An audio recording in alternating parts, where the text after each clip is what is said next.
الحمد لله وكفى وسلام على عباده الذين اصطفى أما بعد فأعوذ بالله من الشيطان الرجيم بسم الله الرحمن الرحيم الذين يكنزون الذهب والفضة ولا ينفقونها في سبيل الله فبشرهم بعذاب أليم يوم يحمى عليها في نار جهنم فتقوى بها جباههم وجنوبهم وظهورهم هذا ما كنزتم لأنفسكم فذوقوا ما كنتم تكنزون رب اشرح لي صدري ويسر لي أمري واحلل عقدة من لساني يفقهوا قولي سبحانك لا علم لنا إلا ما علمتنا إنك أنت العليم الحكيم اللهم صل على محمد في أول كلامنا اللهم صل على محمد في أوسط كلامنا اللهم صل على محمد في آخر كلامنا صدق الله العظيم. محترم دینی بھائیوں، قرآن کریم کی ایک آیت آپ کے سامنے تلاوت کی گئی ہے. رمضان مبارک کے مبارک دن چل رہے ہیں. رمضان مبارک کے اندر ہمارے بہت سارے مسلمان بھائی زکوٰۃ نکالتے ہیں اور زکوٰۃ کے بارے میں بہت سارے سوالات کرتے رہتے ہیں. قرآن کریم کی ایک آیت آپ کے سامنے تلاوت کی گئی ہے جس میں اللہ تعالیٰ فرماتے ہیں وہ لوگ جو سونا اور چاندی اور مال اور خزانہ جمع کرتے رہتے ہیں. الذهب والفضة، سونا اور چاندی لوگ جمع کرتے ہیں. ولا ينفقونها في سبيل الله، لیکن اس سونے اور چاندی کو، اس مال اور پیسے کو اللہ کے راستے میں خرچ نہیں کرتے. فبشرهم بعذاب أليم، اے نبی صلی اللہ علیہ وسلم ایسے لوگوں کو آپ دردناک عذاب کی خوشخبری سنا دیجیے. حالانکہ دردناک عذاب کی خوشخبری نہیں ہوتی، غم خبری ہوتی ہے، لیکن اللہ نے یہاں مذاق اڑایا ہے ان لوگوں کا جو جہنم میں جانے والے ہیں مال خرچ نہ کرنے کی وجہ سے. ان کو دردناک عذاب کی خوشخبری سنا دیجیے. فبشرهم بعذاب أليم، یہ اللہ تعالیٰ نے فرمایا. اس حدیث کی تشریح میں اللہ کے رسول صلی اللہ علیہ وسلم فرماتے ہیں کہ جن لوگوں پر زکوٰۃ واجب ہے، زکوٰۃ فرض ہو چکی ہے، لیکن وہ لوگ اپنے مالوں کی زکوٰۃ نہیں نکالتے، تو اللہ فرماتے ہیں کہ ان لوگوں کے مالوں کو، سونے کو اور چاندی کو جہنم میں ڈال کر آگ میں پگھلایا جائے گا. یوم یحمى علیہا، پگھلایا جائے گا سونے اور چاندی کو. اس سونے چاندی کو پگھلا کر فتقوى بها جباههم وجنوبهم وظهورهم، ان کی پیشانی کو داغا جائے گا اور ان کے بازوؤں کو داغا جائے گا اور ان کی پیٹھ کو داغا جائے گا. فتقوى بها جباههم وجنوبهم وظهورهم، اور کہا جائے گا هذا ما كنزتم لأنفسكم، یہ وہ مال ہے جس کو تم نے اپنے لیے جمع کیا تھا. فذوقوا ما كنتم تكنزون، تو تم نے جس کو جمع کیا تھا اس کا ذرا مزہ چکھو. یہ قرآن کریم کی آیت 10ویں پارے کی جس میں اللہ تعالیٰ زکوٰۃ ادا نہ کرنے والوں کو عذاب کی دھمکی دے رہے ہیں. چونکہ ایک فقیر جب مانگنے آتا ہے، اس آیت میں اللہ نے 3 جگہ جلانے کا، داغنے کا حکم دیا ہے: پیشانی، بازو، پیٹھ. اس کی وجہ علماء لکھتے ہیں کہ ایک فقیر جب مانگنے آتا تھا تو سب سے پہلے پیشانی پر بل پڑ جاتا تھا، پیشانی پر ناگواری کے آثار پیشانی پر آتے تھے، تو اس لیے پیشانی کو داغا جائے گا. اور فقیر کو دیے بغیر پلٹ کر چلے جاتا تھا تو بازو کو داغا جائے گا. پھر پیٹھ پھیر کر چلا جاتا تھا تو اس لیے پیٹھ کو بھی داغا جائے گا. تو اس لیے اللہ نے یہاں پر کہا پیشانی اور بازوؤں اور پیٹھ کو داغا جائے گا. تو اس حدیث میں اللہ کے رسول صلی اللہ علیہ وسلم اس آیت کی تشریح میں اللہ کے نبی فرماتے ہیں کہ قیامت کے دن اللہ تعالیٰ جب وہ سونے اور چاندی کو پگھلا کر داغیں گے تو جلانے کے بعد وہ سونا اور چاندی ٹھنڈا ہو جائے گا، پھر اس کے بعد گرم کیا جائے گا، پھر ٹھنڈا ہو جائے گا، پھر گرم کیا جائے گا، پھر داغا جائے گا، یہی سلسلہ چلتا رہے گا۔ اللہ کے نبی نے کہا یہ عذاب اس دن ہوگا جو دن 50,000 سال کے برابر ہے، 50,000 سال کے برابر وہ ایک دن ہے، اس کے اندر یہ عذاب چلتا رہے گا۔ تو اس لیے بھائیوں، آج ہمارے مسلمانوں میں سے بہت سارے لوگ ماشاءاللہ نماز بھی پڑھ لیتے ہیں، روزہ بھی رکھ لیتے ہیں بہت سارے، لیکن زکوٰۃ کے معاملے میں بہت بڑی غفلت میں مبتلا ہے، اور یا تو کچھ لوگ دیتے ہی نہیں ہیں، یا کچھ لوگ دیتے ہیں لیکن مسائل معلوم کرے بغیر دیتے ہیں، اندازے سے دے دیتے ہیں، یہ بھی صحیح نہیں ہے۔ آپ کو کسی عالم سے رابطہ کرنا پڑے گا اور ان کو اپنی تفصیل بتانا پڑے گا کہ کیا سونا ہے، کیا چاندی ہے، کون سے مکانات ہیں، یہ سب پورا بتا کر کتنا واجب ہے، اتنا برابر حساب ڈال کر لگانا ہے۔ آپ کے اوپر زکوٰۃ سمجھیے 50,000 روپے واجب تھی، لیکن آپ نے 40 پر 9,000 روپے زکوٰۃ دے دی، 1,000 نہیں دیے صرف، وہ 1,000 روپے بھی ہمارے لیے قیامت کے دن جہنم میں جانے کا ذریعہ بن سکتے ہیں۔ کیوں؟ حساب ڈال کر نہیں دے رہے، اندازے سے دے رہے، تو اندازے سے کام نہیں چلتا۔ جیسے ایک آدمی کے اوپر ایک آدمی 4 رکعت فرض پڑھنا ہے، وہ 3 رکعت پڑھے گا تو کام نہیں ہوگا، وہ نماز ہی نہیں ہوگی۔ اسی طرح زکوٰۃ بھی حساب ڈال کر مکمل جتنی واجب ہے وہ پوری دینا ہے۔ 100 روپے بھی اگر کم دیں گے، وہی 100 روپے ہمارے لیے کل قیامت کے دن وہ عذاب کا ذریعہ بن جائے، وہ اللہ نے اس آیت میں بتایا۔ اور ایک آیت قرآن کریم میں ہے، اللہ تعالیٰ نے فرمایا خذ من اموالہم صدقۃ تطہرھم وتزکیہم بہا وصلی علیہم ان صلاتک سکن لہم واللہ سمیع علیم۔ پہلی آیت 10ویں پارے کی جو میں نے پڑھی، اس میں زکوٰۃ نہ دینے والوں کو دھمکی دی گئی تھی اور عذاب سنایا گیا تھا۔ اب دینے والوں کو، زکوٰۃ دینے والوں کو کیا ملے گا، کیا فائدہ ہوگا، اس کا جواب اس آیت میں دیا جا رہا ہے۔ یہ 11ویں پارے کی آیت ہے، خذ من اموالہم صدقۃ تطہرھم وتزکیہم۔ اللہ تعالیٰ فرماتے ہیں زکوٰۃ ادا کرنے والوں کو 3 فائدے ملنے والے ہیں۔ پہلا فائدہ یہ ہے، اللہ فرماتے ہیں اے نبی صلی اللہ علیہ وسلم، یہ کو ہے کیا، یہ کو ہے اس میں سو، یہ کو ختم کرو۔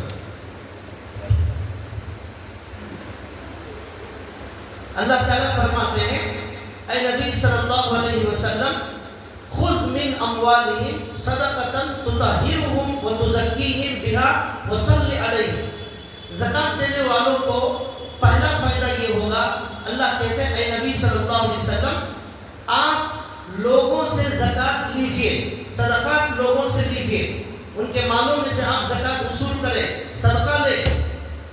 کیا فائدہ ہوگا؟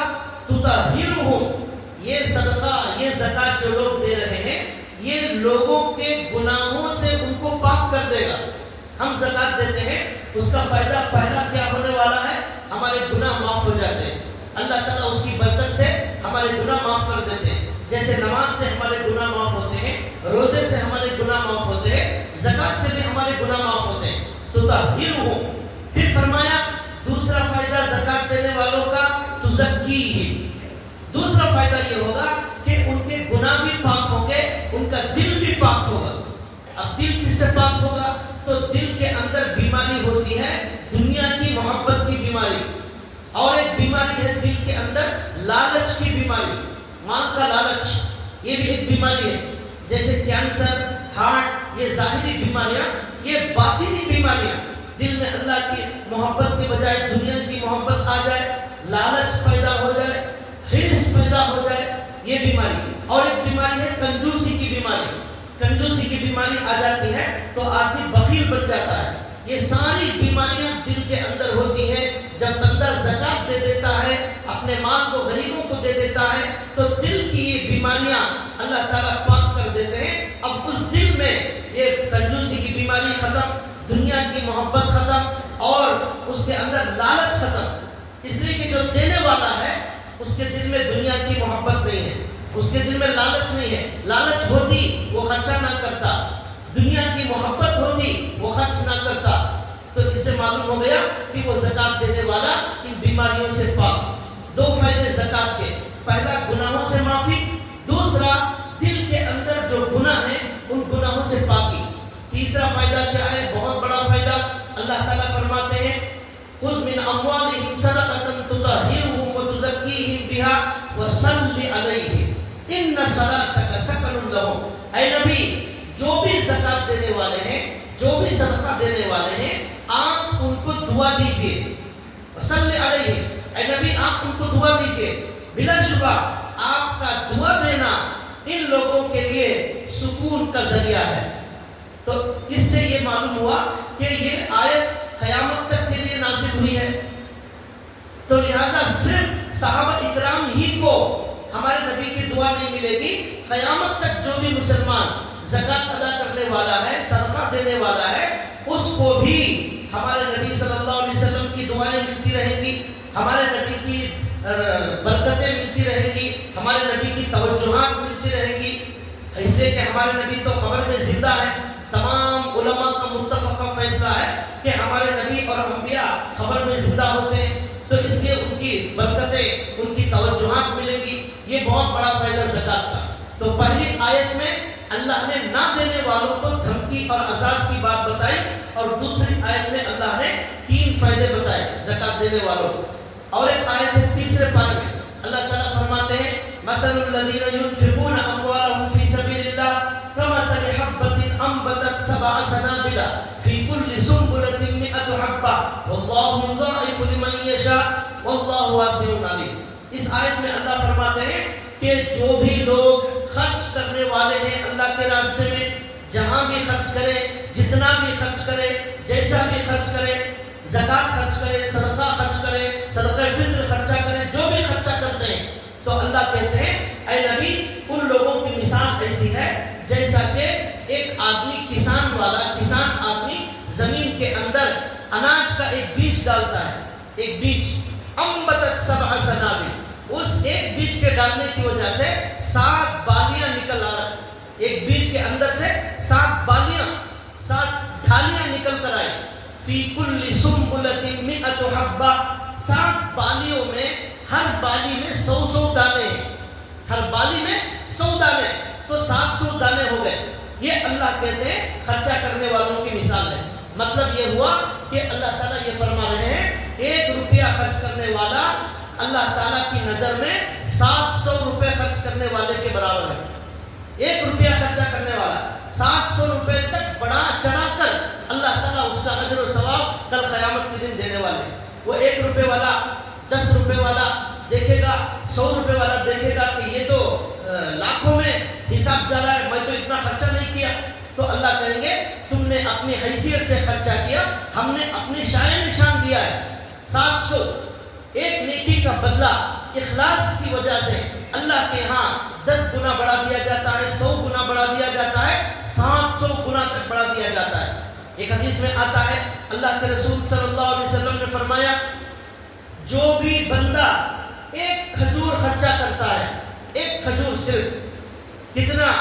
1 کھجور جو ہے 1 روپے 2 روپے کی قیمت ہوگی، چھوٹا سا کھجور معمولی، وہ اللہ کے راستے میں خرچہ کرتا ہے، لیکن حلال مال سے خرچہ کرتا ہے، اس لیے کہ اللہ تعالیٰ حرام مال قبول نہیں کرتے، لا يقبل اللہ تعالیٰ حرام مال قبول نہیں کرتے، چاہے آپ کروڑوں کا خرچہ کرو، اس کا کوئی اجر اللہ کے یہاں ملنے والا نہیں حرام مال کا، لیکن آپ حلال خرچہ کریں، 1 کھجور خرچہ کریں، اتنی چھوٹی مقدار، اللہ کے نبی فرماتے ہیں اس کھجور کو اللہ اپنے ہاتھ سے قبول کرتے ہیں۔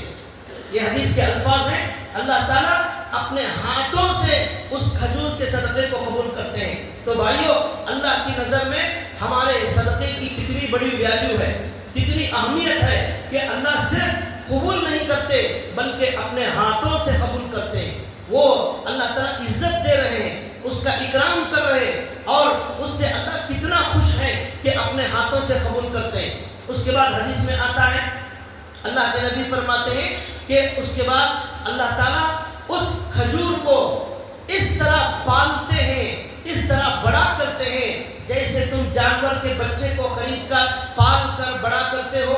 بکری کا بچہ لیا پال کر بڑا کرتے رہتے ہیں, اس طرح اس کھجور کو اللہ پالتے ہیں, پوستے ہیں اور بڑا کرتے رہتے ہیں, یہاں تک کہ حدیث میں آتا ہے وہ کھجور کا دانہ جو حلال مال سے صدقہ دیا گیا ہے وہ اللہ تعالیٰ بڑھاتے بڑھاتے پالتے پالتے اسے پہاڑ کے برابر کر دیتے ہیں. مثل الجبل, پہاڑ کے برابر ہو جاتا ہے. اب قیامت کے دن جائے گا تو اسے جو ہے پہاڑ کے برابر ثواب دیا جا رہا ہے, حالانکہ وہ دیا تھا کھجور. اس سے یہ بھی معلوم ہوا کہ ہر آدمی خرچہ کر سکتا ہے. ہماری شریعت کتنی آسان ہے.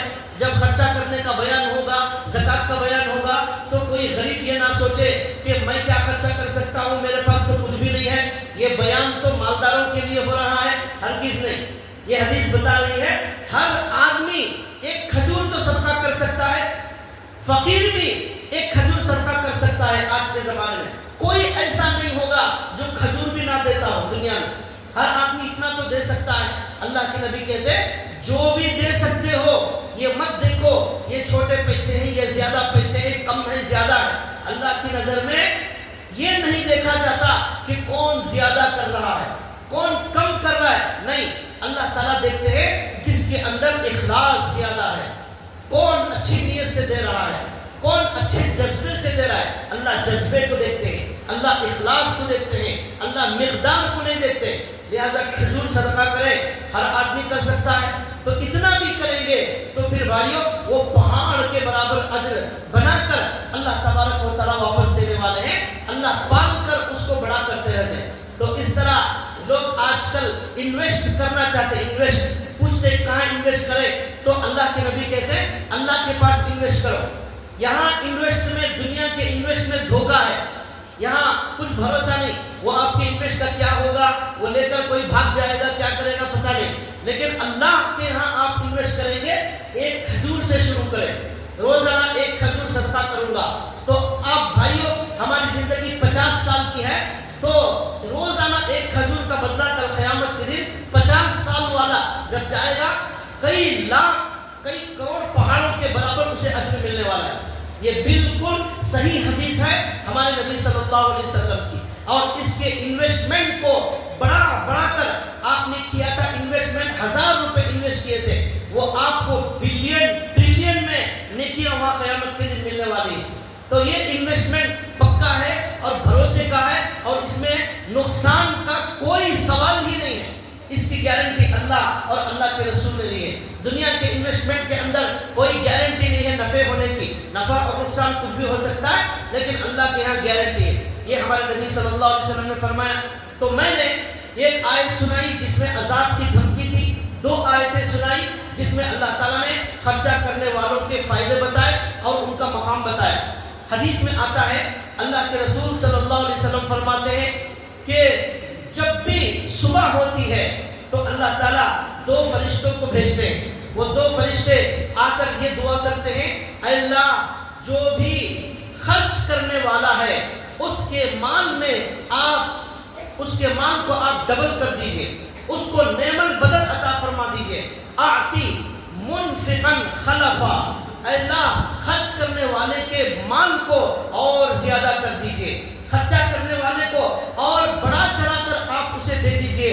یہ فرشتہ دعا کرتا ہے. اور ایک فرشتہ دعا کرتا ہے اللہم آتی ممسکا تلفا, اے اللہ جو روکنے والا ہے, جو خرچ نہ کرنے والا ہے, اے اللہ اس کے مال کو آپ ہلاک کر دیجئے, تباہ کر دیجئے, برباد کر دیجئے.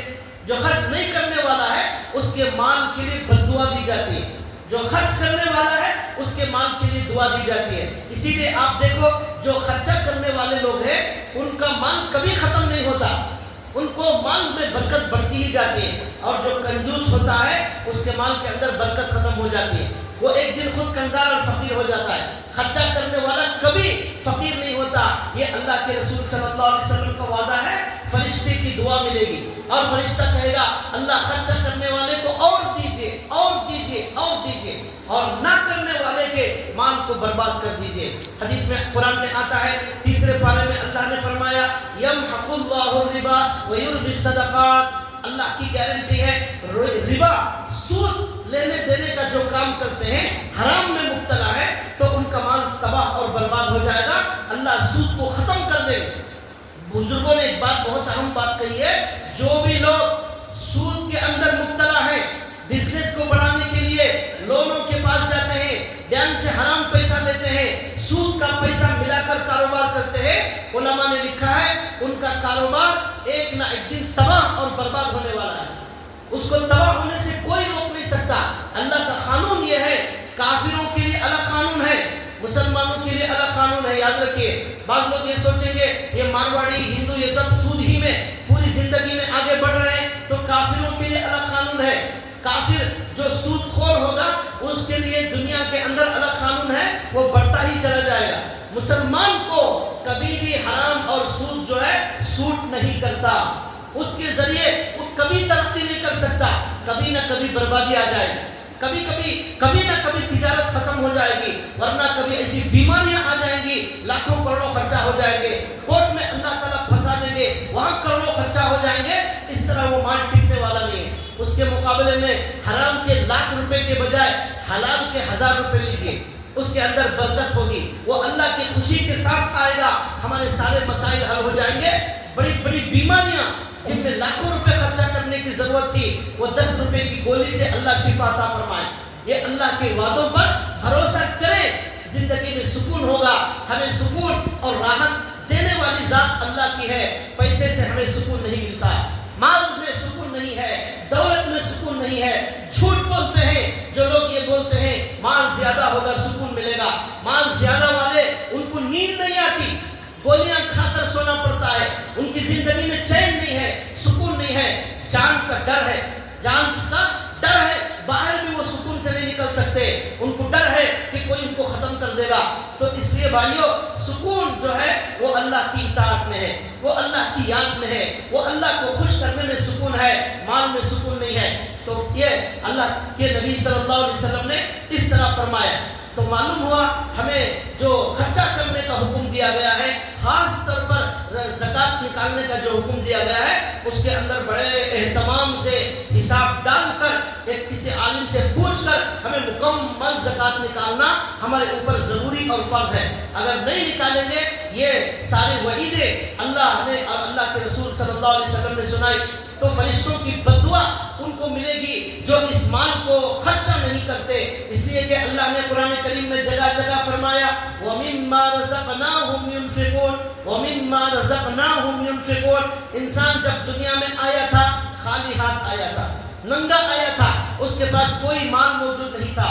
اللہ کہتے ہم نے ان کو مال دیا ہے, ہمارے مال میں سے یہ لوگ خرچہ کرتے ہیں, یہ ہمارا مال نہیں ہے, یہ اللہ کا مال ہے. اللہ کے مال میں سے ہی اللہ نے خرچہ کرنے کا حکم دیا, اور پھر اللہ اتنا بڑا اجر و ثواب دیتے ہیں. ایک حدیث میں آتا ہے, اللہ کے رسول صلی اللہ علیہ وسلم نے فرمایا السخی قریب من اللہ. سخی جو خرچہ کرنے والا ہوتا ہے وہ اللہ کے قریب ہوتا ہے. قریب من الجنہ, وہ جنت کے قریب ہوتا ہے. قریب من الناس, وہ لوگوں کے بھی قریب ہوتا ہے, لوگ بھی اسے محبت کرتے ہیں جو خرچہ کرنے والا ہے. بعید من النار, یہ خرچہ کرنے والا سخی یہ جہنم سے دور ہوتا ہے. پھر فرمایا البخیل, کنجوس آدمی اور بخیل آدمی, خرچہ نہ کرنے والا آدمی, بعید من اللہ, وہ اللہ سے دور ہو گیا. بعید من الجنہ, وہ جنت سے دور ہو گیا. بعید من الناس, لوگوں سے دور ہو گیا. قریب من الجنہ, وہ قریب من النار, وہ جہنم سے قریب ہو گیا. کون؟ خرچہ نہ کرنے والا. تو خرچہ نہ کرنے والا وہ جہنم سے قریب, اللہ سے دور اور جنت سے دور ہے. تو بھائیو, اس طرح ہمارے نبی صلی اللہ علیہ وسلم نے ترغیب دی اور لوگوں کو بتایا کہ اس طرح تمہارے خرچہ کرنے سے تمہارا دنیا کا بھی فائدہ ہے اور آخرت کا بھی فائدہ ہے. تم جنت سے قریب ہو جاؤ گے اور اللہ سے قریب ہو جاؤ گے. ایک حدیث میں آتا ہے, بعض لوگ یہ سمجھتے ہیں کہ ہم خرچہ کریں گے ہمارے مال میں کمی ہو جائے گی. ہرگز ایسا نہیں, اللہ تعالیٰ خوب برکت دیں گے, اور اللہ کا وعدہ ہے کہ اللہ جتنا آپ دیں گے اس سے زیادہ بڑھ چڑھ کر اللہ دنیا ہی کے اندر آپ کو دے دیں گے. ایک حدیث میں آتا ہے کہ ایک آدمی جا رہا تھا تو جاتے جاتے ایک آواز سنائی دی. حدیث میں ہے یہ واقعہ, حدیث میں اللہ کے رسول فرماتے ہیں ایک آدمی کہیں جا رہا تھا, اس نے آواز سنی کہ آواز آ رہی ہے کہ بادل کو حکم دیا جا رہا ہے، اے بادل تو جا اور فلاں انسان کے باغ میں تو برس جا۔ یہ آدمی نے سنا کہ بادل کو حکم دیا جا رہا ہے کہ جا کر فلاں کے باغ میں برس جا، تو یہ آدمی دیکھنے لگا تو ایک بادل وہاں سے چلنے لگا، تو یہ آدمی بھی اس کے پیچھے پیچھے چلنے لگا۔ تو اللہ کے نبی کہتے ہیں وہ بادل جا رہا ہے، یہ آدمی بھی اس کے پیچھے پیچھے جا رہا ہے، تو دیکھتا ہے کہ وہ بادل ایک جگہ گیا اور جا کر برسنے لگا۔ جب برسنے لگا تو وہ پانی جب نیچے گرا تو وہاں ایک پانی کا ذخیرہ جمع ہو گیا، پھر ایک نالے کی شکل میں بن گیا۔ وہ پانی، اس بادل سے آنے والا پانی نالے کی شکل میں بن کر بہنے لگا، جاتے جاتے وہ نالا کہیں جانے لگا۔ تو یہ آدمی بھی اس نالے کے ساتھ جاتے جاتے دیکھنے لگا یہ آخر کہاں جا رہا ہے یہ پانی۔ وہ آدمی جاتے جاتے دیکھتا ہے ایک باغ آیا، اس باغ میں یہ نالے کا پانی پہنچ گیا اور باغ کو جتنی ضرورت تھی وہ باغ کو سیراب کیا گیا۔ اب یہ آدمی جا کر وہ باغ کے اندر دیکھتا ہے ایک آدمی باغ کے اندر موجود ہے، تو اس نے پوچھا کہ آپ کون ہیں، آپ کا نام کیا ہے؟ تو اس نے وہی نام بتایا جو اس نے اس آواز میں سنا تھا کہ فلاں آدمی کے باغ کو سیراب کرو، وہی نام تھا اس باغ والے کا۔ تو اس نے کہا کہ میں نے ابھی ابھی ایسا سنا ہے کہ ایک آواز آئی جس میں بادل کو حکم دیا گیا کہ آپ کے باغ کو سیراب کر دیا جائے، پانی پہنچایا جائے۔ آخر آپ کون ہیں، آپ کیا کرتے ہیں، آپ کا عمل کیا ہے، کیوں اللہ نے آپ کی ایسی غیبی مدد کی ہے؟ تو اس آدمی نے کہا کہ بات دراصل یہ ہے میرے کھیت پر میں محنت کرتا ہوں، جب بھی اناج اور غلہ اور راشن اس سے نکلتا ہے تو میں اس میں 3 حصے کرتا ہوں۔ ایک حصہ اناج کا میں اسی کھیت پر خرچہ کرتا ہوں، اسی کھیت کے اخراجات میں میں خرچہ کرتا ہوں، اور ایک حصہ میں اپنے گھر والوں پر خرچہ کرتا ہوں، اور ایک حصہ اس باغ کی جو آمدنی ہوتی ہے میں غریبوں میں تقسیم کر دیتا ہوں۔ یہ میرا کام ہے، اس کے علاوہ میرا کوئی کام نہیں۔ تو اس نے کہا یہی کام کی وجہ سے اللہ نے تمہارے لیے غیب سے پانی کا انتظام کیا اور بادل کو حکم دیا، اور بادل آ کر آپ کے لیے خصوصی پانی پہنچا رہا ہے۔ یہ آواز میں نے خود سنی۔ یہ پورا واقعہ ہمارے نبی صلی اللہ علیہ وسلم نے حدیث میں بتایا، اور بتانے کا مقصد کیا ہے؟ ہمارے نبی کہتے ہیں کہ جو آدمی اللہ کے لیے خرچ کرنے کی عادت اس کے اندر ہوگی تو دنیا کے اندر بھی اس کے مال کو بڑھایا جائے گا، اس کے مال کی حفاظت کی جائے گی، اور اس کے لیے اضافے کا انتظام کیا جائے گا، اس کے اندر کبھی کمی ہونے والی نہیں ہے۔ اس کے علاوہ اور ایک واقعہ قرآن کریم میں موجود ہے کہ کچھ بھائی تھے، ان بھائیوں میں سے کچھ بھائیوں نے ان کے جو والد تھے، ان کے والد زندہ رہنے تک وہ خوب خرچہ کرتے تھے، غریبوں کو دیتے تھے، زکوٰۃ نکالتے تھے، لیکن ان کے جو بچے تھے ان کی نیت خراب ہو گئی۔ اب نیت خراب ہونے کے بعد ان بچوں نے کیا کیا کہ بھائی یہ غریب لوگ دن میں آ جاتے ہیں ہمارے باغ میں، ہمارے کھیت میں آ جاتے ہیں، اس لیے ہمیں راتوں رات جا کر باغ کے اندر سے جو اناج اور پھل ہے وہ سب توڑ کر لے کر آ جانا چاہیے تاکہ دن میں کوئی غریب ہمارے پاس نہ آ سکے۔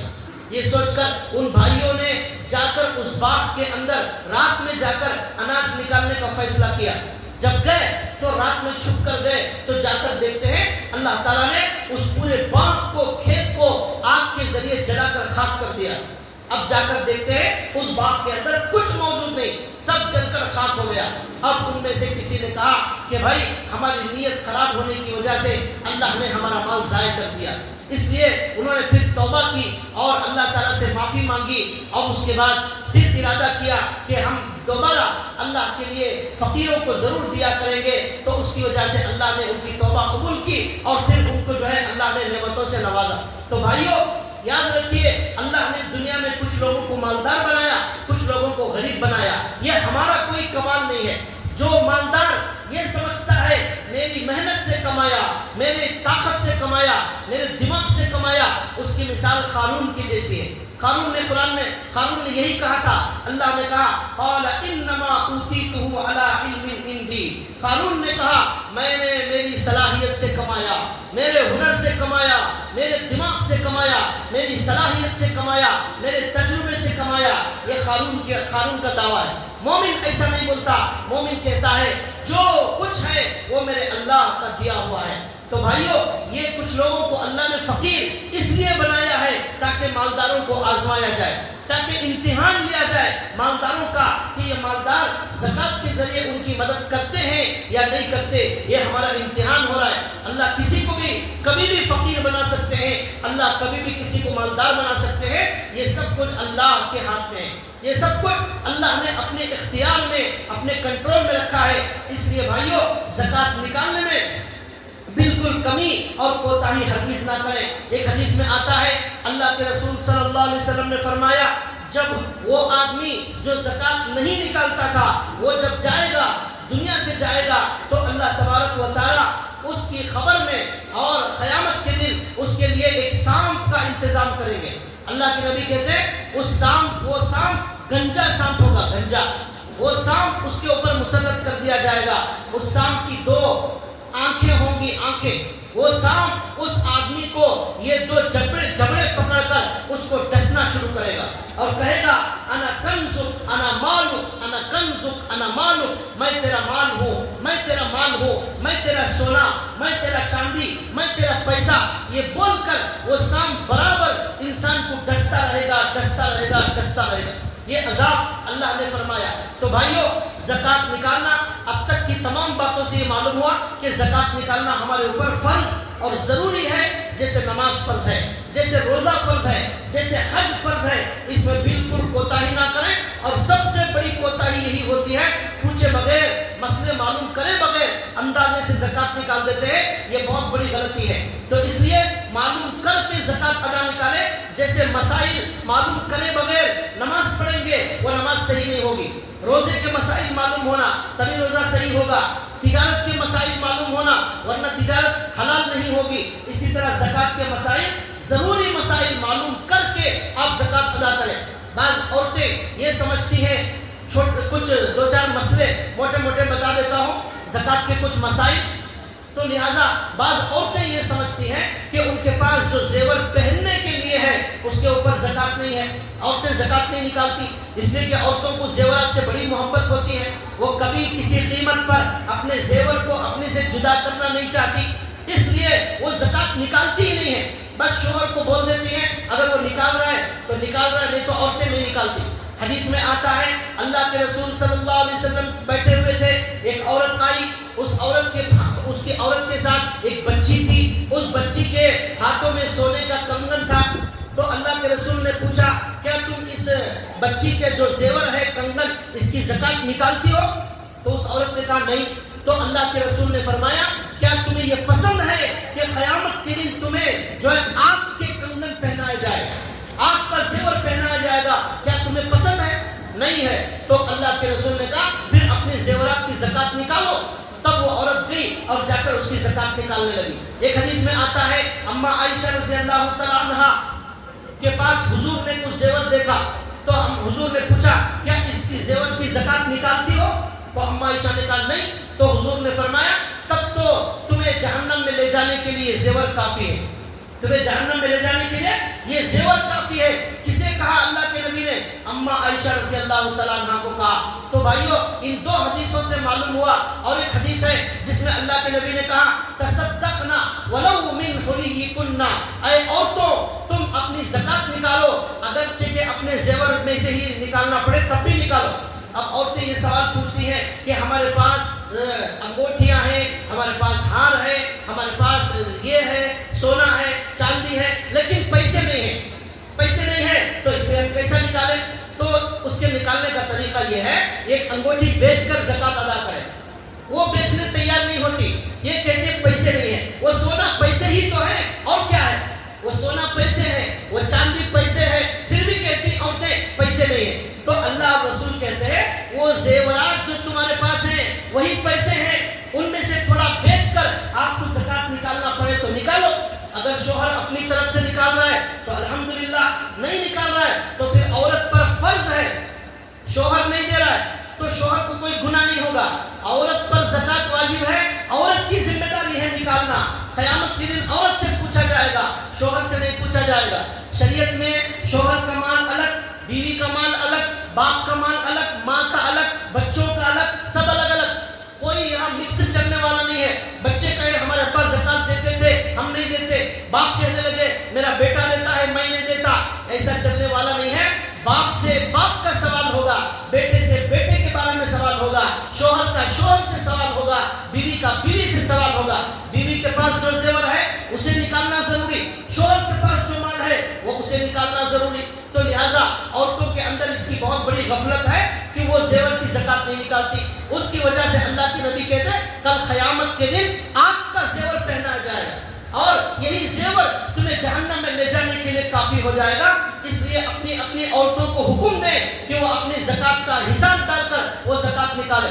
تو اس لیے بھائیوں جو بھی مسلمان اس کے پاس ضرورت سے زائد مال موجود ہے، یعنی کھانے کا، پینے کا، دوا کا اور ضرورت کا جو بھی سامان ہے اس پر زکات نہیں. خاص گھر ہے اس کے اوپر زکات واجب نہیں ہے، خاص گاڑی ہے، خاص کار ہے، اس پر زکات نہیں. کیوں؟ اس لیے کہ وہ استعمال کی چیزیں ہیں. گھر ہمارے استعمال کے لیے، گاڑی ہمارے استعمال کے لیے، کار ہمارے استعمال کے لیے، کپڑے ہمارے استعمال کے لیے، گھر کے اندر جو سامان ہے وہ ہمارے استعمال کے لیے. ان استعمال کی چیزوں پر زکات نہیں ہے.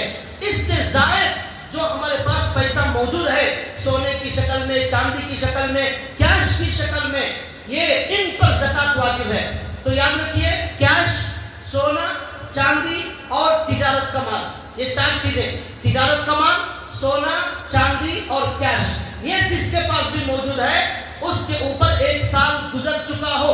ہمارے پاس سونا، چاندی اور پیسہ موجود ہے، تجارت کا سامان موجود ہے، 1 سال گزر چکا ہے تو اب زکات ہمارے اوپر فرض ہو جائے.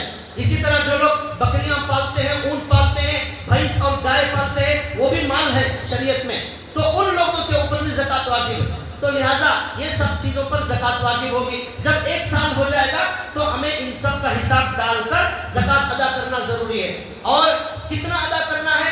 7.5 تولے سونا، 80 پر 7 گرام ہوتا ہے. 7.5 تولے سونا کتنا ہوتا ہے؟ 80 پر 7 گرام. اتنا سونا جس کے پاس موجود ہے اب وہاں سے زکات نکالنا ضروری. 52.5 تولے چاندی، 52.5 تولے چاندی جس کے پاس موجود ہے اب اسے زکات نکالنا ہے.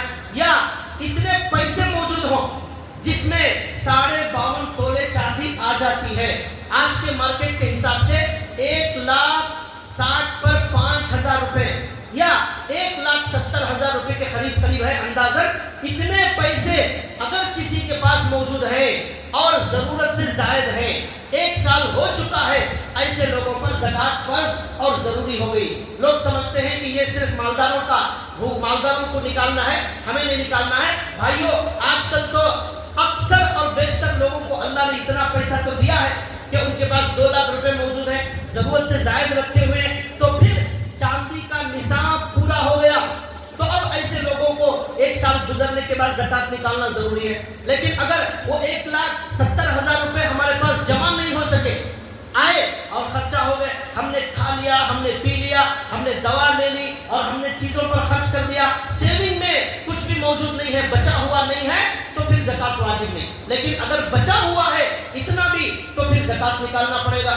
کچھ سونا ہے، کچھ چاندی ہے، کچھ پیسہ ہے، سب ملا کر بھی اگر 1,70,000 1,60,000 پر 5,000 روپے کے برابر بھی اگر ہو جائے، تھوڑا سونا، تھوڑا چاندی، تھوڑا پیسہ ہے، یہ سب ملا کر بھی اگر 1,60,000 پر 5,000 روپے ہو رہے ہیں، تب بھی 1 سال گزرنے کے بعد وہ اگر موجود ہے تو پھر زکات نکالنا ضروری ہے. کتنا نکالنا ہے؟ 1 لاکھ پر 2,500 روپے.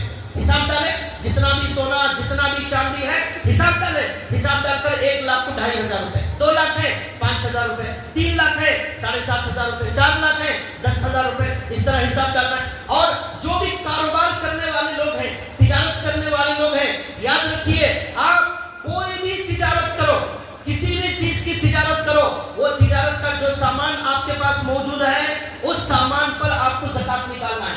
چاہے 1 لاکھ کا سامان ہو، 2 لاکھ کا سامان ہو، 5 لاکھ کا سامان ہو، وہ سامان دکان میں ہے. چاہے آپ چپل بیچو، کپڑے بیچو، جوتے بیچو اور ڈریس بیچو، کچھ بھی بیچو، کوئی بھی تجارت کرو، اس تجارت کا جو سامان آپ کے پاس ہوگا اس کا پورا حساب ڈال کر اس پر 1 سال ہو چکا ہے تو لہٰذا اب اس کی بھی زکات نکالنا. اب دکان کے اندر 10 لاکھ کا مال موجود ہے, لوگ اس کی زکات نہیں نکالتے. اب زکات نہیں نکالیں گے پھر جو ہے اس کے اندر برکت نہیں ہوگی, کاروبار میں برکت نہیں ہوگی, پھر لوگ پریشان ہوتے ہیں کہ کاروبار نہیں چل رہا ہے. زکات نہیں نکالتے اس لیے کبھی کاروبار نہیں چل رہا, ایسا ہو سکتا ہے.